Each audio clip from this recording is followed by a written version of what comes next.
Hi friends, good evening. Welcome to SQL Master YouTube channel. I am Manju here and I welcome you all for my YouTube channel. In this video, I am going to discuss a few of very important interview questions and answers here. Okay.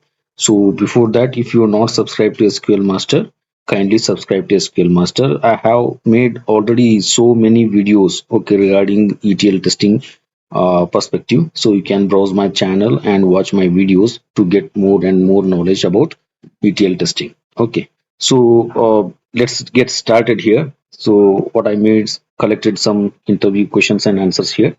So first question is, in third party management, how do we use ETL? Okay, so different types of suppliers are always given different types of application development by large organizations.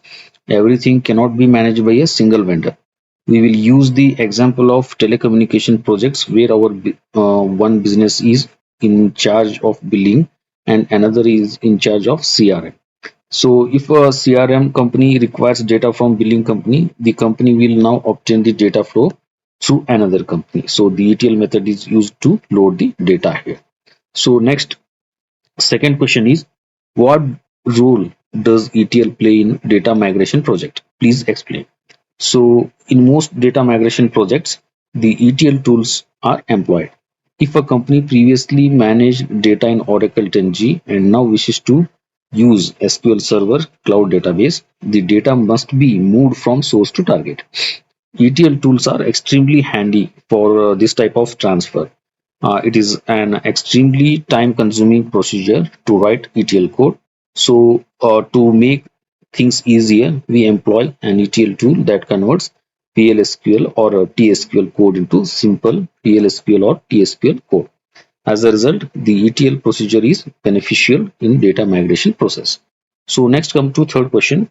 What exactly are the ETL flaws?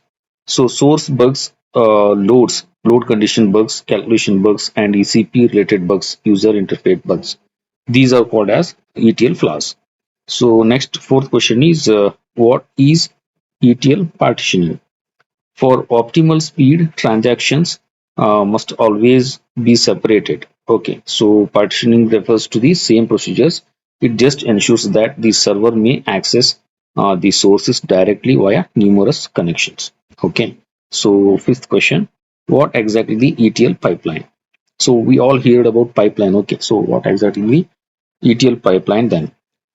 A data extraction, transformation, and loading pipeline is a series of operations for extracting data from one system and transforming it and loading it into database or data warehouse. Data warehousing solutions, which include both business data warehouses and subject specific data marts, require ETL pipelines.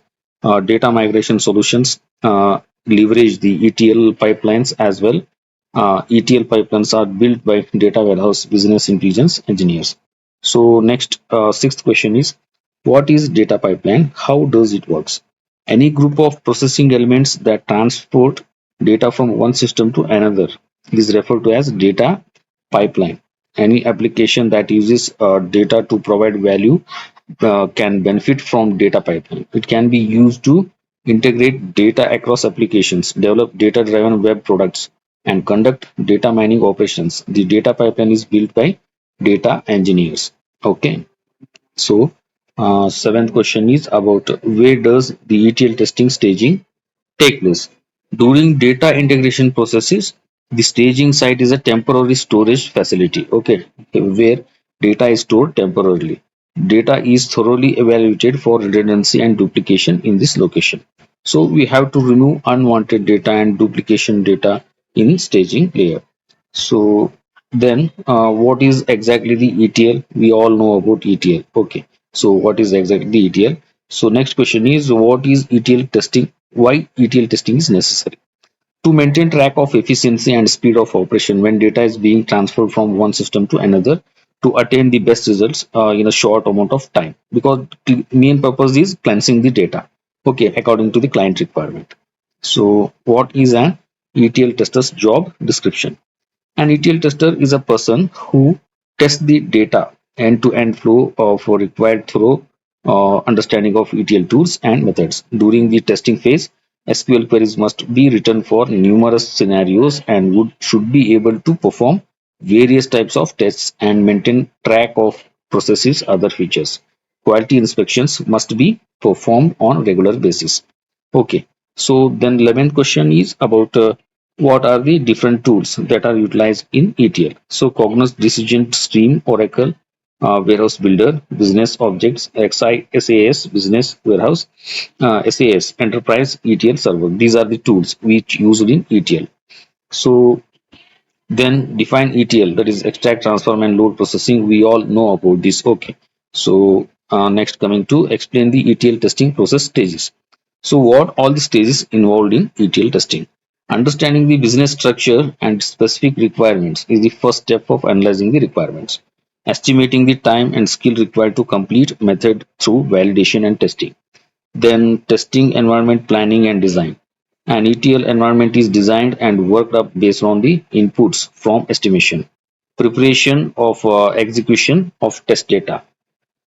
The data for the test is prepared and executed according to the requirements. A brief summary report is provided following the completion of test run for improvising and concluding. Okay. So next coming to 14th question, that is what exactly does ETL testing entail?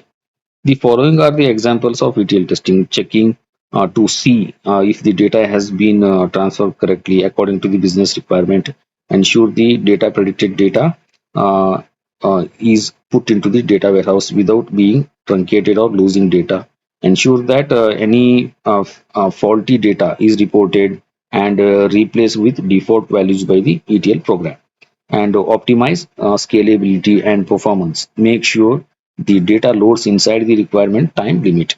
Okay, so list a few ETL bugs. So this is very important question: calculation bug, user interface bug, source bug, and load condition bug, and ECP related bug. So next 16th question is about what is the definition of fact and what are the different kinds of facts. We already discussed in my previous video, but then also I give the definition here. A multidimensional model incorporates the measurement to be studied as a central component called fact. Dimensions are linked to fact. The following are examples of facts, like factors that make a difference, facts that are semi-additive factors and that aren't additive. Okay, so and 17th question and last question is about what are OLAP cubes and cubes. Cubes are data processing units made up of data warehouse fact tables and dimensions. They offer a multi-dimensional evaluation, and OLAP cubes contain extensive data in multi-dimensional manner for reporting results. And OLAP stands for Online Analytical Processing. It's mainly used for data analysis purpose in data warehouse. We use this one, and they are made up of fact terms called measures. They are that are organized into dimensions. So friends, these are the few important questions what I share mentioned in this video. So if you really like this video, like it and share my video and like my video. If you're not subscribed to SQL Master, kindly subscribe to SQL Master. Many more videos on ETL concepts and interview questions and answers I will bring in front of you. Okay, thanks for watching this video and have a nice day. Bye bye. Take care, friends.